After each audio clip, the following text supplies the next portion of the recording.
Yes, sir. Costly breakfast. What, sir? Rich man. Costly breakfast. പുരിയില്ല sir. ഞാൻ പണക്കാരനാണ്. എനിക്ക് സാപ്പിടാൻ പറ്റിയ വില പിടിച്ച ഫുഡുകൾ കൊണ്ടുപോവാ. ദോശ, പുട്ട്, കടല അങ്ങനൊന്നും വേണ്ട. ഈ മദാമ്മമാരെന്താ കഴിക്കുക അത് കൊണ്ടുപോവാ. எனக்கு புரியல sir. Bread toast bullseye. Yes drinks ஏதாவது வேணுமா sir? Yes yes orange juice, yes. Tea or coffee? Tea, coffee no. Orange juice, apple juice, juice എല്ലാം കൊണ്ടുപോവാ. Thank you sir.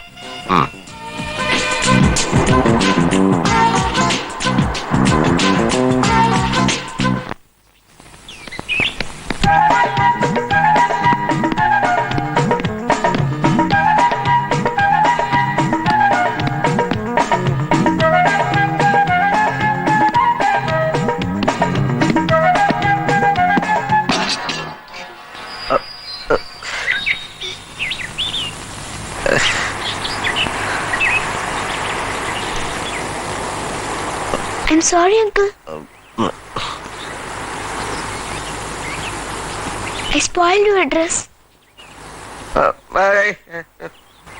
My goodness. Don't be angry, uncle. Shall I take it? I will wash it and bring. Okay? Okay. Then give it to me. Yes. Give it to me, uncle. Okay. Don't you get me? Okay. What okay? ഇത് വലിയ കുരിശായല്ലോ ഭഗവാനെ. Uncle മലയാളിയാണോ? അതെ, മോള് മലയാളിയാണല്ലേ? അതെ. അങ്കിളിന് English അറിയില്ലേ? English എനിക്ക് ഭയങ്കരമായിട്ട് അറിയാം, പക്ഷെ ഞാൻ സംസാരിക്കില്ല. അതെന്താ?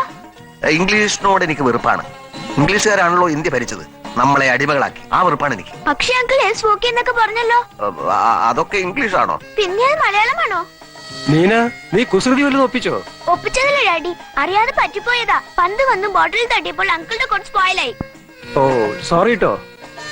റൂമിൽ നിന്ന് ഇറങ്ങുമ്പോ ഞാൻ എപ്പോഴും വാൺ ചെയ്യാറുണ്ട്. എന്ത് ചെയ്യാനാ, കുറുമ്പിച്ചിരി കൂടുതലാ. Sorry.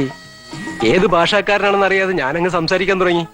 I think are you Malayali? Yes daddy, but uncle does not like English. Is it? No. പിന്നെ ഞാൻ ചുമ്മാ കേരളത്തിൽ എവിടെയാ? കേരളത്തിൽ എവിടെയുമല്ല. Long back. Oh sorry, English വേണ്ടല്ലോ. ഞങ്ങൾ വർഷങ്ങളായി ബാംഗ്ലൂരിൽ സെറ്റിൽ ചെയ്ത പാർട്ടീസാ. എന്താ പേര്? എന്റെ പേര് സത്യവ്രതൻ. നീന? മാട്ടുങ്കൽ സത്യവ്രതൻ. ഞാൻ ഈ ഹോട്ടലും സ്ഥലവും വിലക്ക് വാങ്ങാൻ വന്ന. ആണോ uncle? It's A very nice place. Uncle ഇത് വിലക്ക് വാങ്ങിച്ചാൽ നമുക്ക് എപ്പോഴും ഇവിടെ ഒന്ന് താമസിക്കാം, അല്ലേ ഡാഡി? ഷുവർ. പക്ഷേ വലിയ വില കൊടുക്കേണ്ടി വരില്ലേ? അല്ലാതെ പറ്റുമോ? മുതലാളി സ്ഥലത്തില്ല, അതുകൊണ്ട് അദ്ദേഹത്തെ വെയിറ്റ് ചെയ്ത് ഞാൻ ഇവിടെ താമസിക്കുക. ഞാൻ ആ പാർക്കിൽ കളിക്കാൻ പോട്ടെ ഡാഡി? ഓക്കെ. ദൂരെ എങ്ങും പോയി കളയരുത്. Okay daddy. ഇവിടെ വന്നേ പിന്നെയാണ് അവൾക്ക് പഴയ ഉത്സാഹം വീണ്ടു കിട്ടിയത്. കോടികളും ലക്ഷങ്ങളും ഉണ്ടായിട്ട് എന്താ കാര്യം, മനസ്സമാധാനമില്ലെങ്കിൽ? കോടികളോ? എവിടെ? ശരിയാണ്, ഈ എന്റെ കാര്യം പറയുകയാണെങ്കിൽ തന്നെ ഒരുപാട് കോടികളുണ്ട്, പക്ഷെ മനസ്സമാധാനം ഇല്ല. എന്തു പറ്റി? അത് പിന്നെ പറയാം. നിങ്ങൾക്ക് എന്താ മനസ്സമാധാനം ഇല്ലാത്തത്? 2 മാസങ്ങൾക്ക് മുമ്പ് എന്റെ ഭാര്യ കിണറ്റിൽ വീണ് മരിച്ചു. ആൾമറ കെട്ടാത്ത കിണറായിരുന്നോ? അല്ല, അബദ്ധത്തിൽ പറ്റിയതാണ്. ശ്രദ്ധിക്കേണ്ടതായിരുന്നു. ആര്? ഭാര്യ. അതിനി പറഞ്ഞിട്ട് എന്താ കാര്യം? അല്ല, ഇനി നിങ്ങളെങ്കിലും വീഴാതെ ശ്രദ്ധിക്കുന്നത് നല്ലതല്ലേ?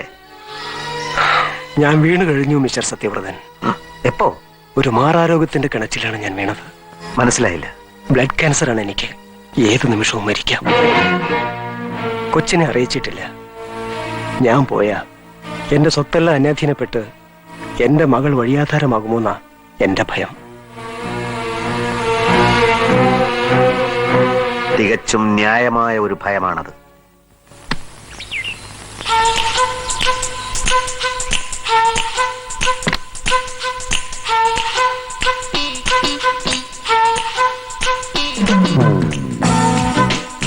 Good morning sir. മോർണിംഗ്.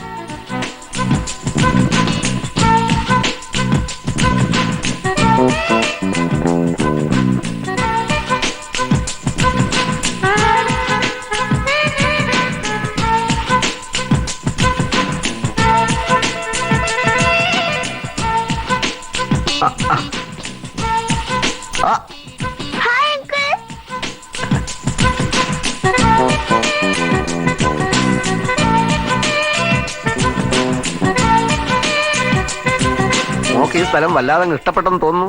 നേര എനിക്കിവിടെ നിന്ന് പോകണമെന്നേ ഇല്ല അങ്കിൾ. പോകരുത്, ഒരിക്കലും പോകരുത്. പോകയില്ലെന്ന് അച്ഛനോട് പറ. ഞാൻ ഈ ഹോട്ടലിന് നീന ഹോട്ടൽ എന്ന് പേരിടാൻ തീരുമാനിച്ചു. എന്റെ പേരോ? അതെ, നീ എന്റെ മകളാണ്. അല്ല, ഞാൻ ഡാഡിയുടെ മോളാണ്. ആയിരിക്കാം, പക്ഷെ നീ എനിക്ക് എന്റെ മകളെ പോലെ, എനിക്ക് പിറക്കാതെ പോയ എന്റെ മകൾ. എന്തിനാ കരയുന്ന? പറയാം, വരൂ. മോളുടെ അമ്മ കിണറ്റിൽ വീണ് മരിച്ചു അല്ലേ? ഡാഡി പറഞ്ഞോ? പറഞ്ഞു. ഇനിയിപ്പോ ഈ ഡാഡി എന്ന് പറയുന്ന മനുഷ്യനും വല്ലതും സംഭവിച്ചാൽ ഒന്നും സംഭവിക്കാതിരിക്കട്ടെ. എന്തോ എനിക്കൊരു ഭയം. എന്ത് സംഭവിച്ചാലും മോൾക്ക് ഞാനുണ്ട്. അച്ഛനല്ലാത്ത മറ്റൊരച്ഛൻ. മനസ്സിലായോ? ഇല്ല. വരൂ, പറയാം. എല്ലാം ഓരോ നിമിത്തങ്ങളാണ്. ഞാൻ ഈ ഹോട്ടൽ വാങ്ങാൻ വന്നു. ഈ ഹോട്ടലിനെ അങ്ങേയറ്റം സ്നേഹിക്കുന്ന മോളെ കണ്ടു.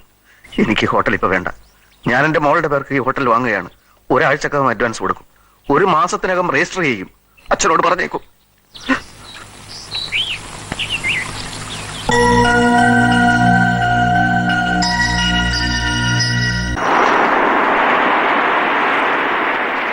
മിസ്റ്റർ സത്യവ്രതൻ, നിങ്ങൾ ഈ കാണിക്കുന്നത് വിഡ്ഢിത്തമാണ്. നിങ്ങൾക്ക് ഭാര്യയില്ലേ, മക്കളില്ലേ? അവരുടെ പേർക്കല്ലേ സ്വത്തുക്കൾ വാങ്ങേണ്ടത്? അവരുടെ പേർക്ക് കോടിക്കണക്കിനുണ്ട് സർ. കൂട്ടത്തിൽ ഇതും കൂടെ ഇരിക്കട്ടെ എന്ന് വെച്ചൂടെ? ഇല്ല, എന്നെ തടയരുത്. ഇന്നോ നാളെയോ ഒന്ന് വെച്ച് മരിക്കാൻ നടക്കുകയാണ് നിങ്ങൾ. നിങ്ങളുടെ മകൾക്ക് ഒരു രക്ഷിതാവ് വേണ്ടേ? പറയൂ. നിങ്ങൾ സന്തോഷത്തോടെ മരിക്കണം. നീനയുടെ കാര്യങ്ങൾ എന്റെ കയ്യിൽ സുരക്ഷിതമാണെന്ന പൂർണ്ണ വിശ്വാസത്തോടെ മരിക്കണം.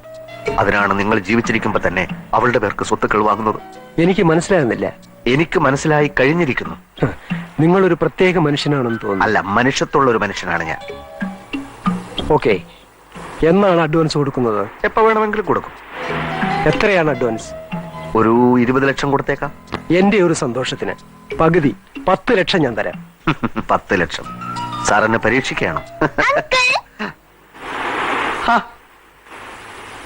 നോക്കൂ, നമ്മൾ രണ്ടുപേരും ഒരുമിച്ച് ഇവിടെ ഇരിക്കുന്നു. അച്ഛനോടല്ല, അങ്കിളിനോടാണ് അവൾ ഐസ്ക്രീം വേണോന്ന് ചോദിക്കുന്നത്. പിള്ളയിൽ കള്ളമില്ല സാർ.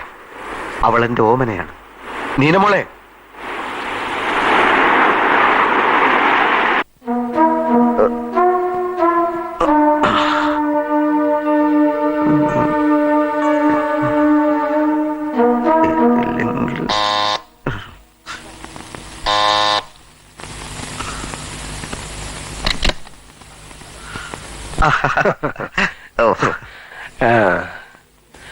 ഇവൾക്കിപ്പോ ഒരു നിമിഷം പോലും നിങ്ങളെ കാണാതിരിക്കാൻ വയ്യെന്നായിരിക്കുന്നു. എനിക്ക് അങ്കിളിന്റെ കോട്ടേജിൽ പോണോന്നും പറഞ്ഞു ഒരേ കരച്ചില. കരയും. എന്റെ സ്നേഹം കൊച്ചിന് മനസ്സിലായി. സാറ് പോയിക്കോളൂ. Good okay okay, good night. ആ സാറേ, ഞാൻ ആലോചിച്ച് നോക്കിയപ്പോ സാറ് പറയുന്നതിലും ചില കാര്യങ്ങൾ ഉണ്ടെന്ന് തോന്നി. അഡ്വാൻസിന്റെ പകുതി സാറ് തന്നോളൂ. ഞാനായിട്ട് സാറിന്റെ സന്തോഷം നശിപ്പിക്കരുതല്ലോ. Thank you mister Satyavrata. Thank you very much. നാളെ തന്നെ 10 ലക്ഷം തന്നേക്കാം. Okay, good night. വരട്ടെ.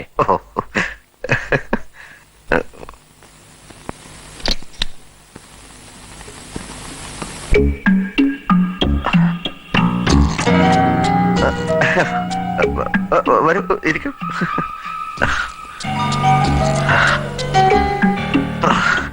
ഈശ്വര. എന്നാ അങ്കിൾ? ഒന്നുമില്ല, ഈശ്വരനെ വിളിച്ച് പോയതാ.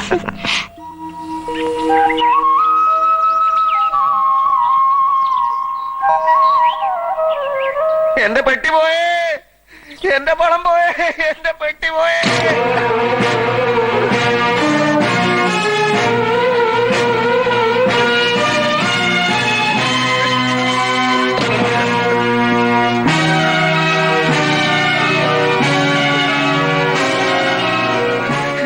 എവിടെയാ പെണ്ണ്? എവിടെ? കോട്ടേജ് 46-ലെ ആൾ എവിടെ? അവര് നൈറ്റിലെ കാലി പണി പോയച്ചു സാർ. എന്റെ ഭഗവാന്. എന്നാ സാർ? എന്റെ പണം, എന്റെ പെട്ടി. പണമാ? ഒന്നുമില്ല.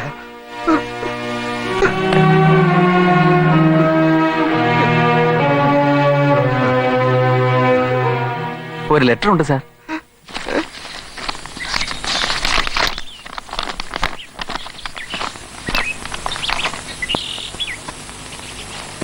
പ്രിയപ്പെട്ട അങ്കിൾ, അങ്കിൾ ഉറങ്ങിയപ്പോൾ ഞാൻ പതുക്കെ എഴുന്നേറ്റു. പുറത്ത് അച്ഛൻ കാത്തു നിൽക്കുന്നുണ്ടായിരുന്നു. ഞാൻ വാതിൽ തുറന്നു. അച്ഛൻ അകത്തേക്ക് വന്നു. അങ്കിളുടെ പെട്ടികളെടുത്ത് മുറി കൊണ്ടുപോയി. തുറന്നു നോക്കാനൊന്നും നേരം കിട്ടിയില്ല. പെട്ടിയിൽ പണം ഉണ്ടായിരിക്കുമല്ലോ അല്ലേ? ഞങ്ങൾ പോകുന്നു. അച്ഛന് ക്യാൻസർ ആണെന്ന് പറഞ്ഞത് ചുമ്മാതാ. ബിസിനസ് പൊളിഞ്ഞ് നട്ടം തിരിഞ്ഞ് നിൽക്കുമായിരുന്നു. അതൊക്കെ ഒന്ന് ശരിയാക്കണം. അങ്കിളും ഒരു ഫ്രോഡാണെന്ന് അച്ഛൻ പറയുന്നത് നേരാണ് അങ്കിൾ. അതുകൊണ്ടാ ഇങ്ങനെ ചെയ്യേണ്ടി വന്നത്. Okay, good bye.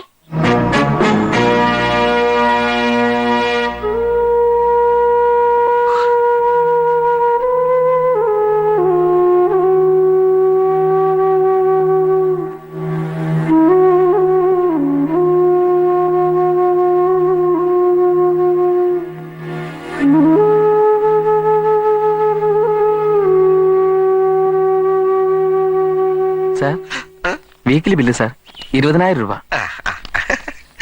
ഇപ്പൊ വന്ന് കൊടുക്കണേ. എന്നാ സാർ ഒരു മാതിരി ആയിരിക്കീங்க? എന്റെ അച്ഛൻ ചത്തെന്ന് പറഞ്ഞ് കമ്പി വന്നു, അതിനാൽ ഒരു മാതിരി ആയിരിക്കും.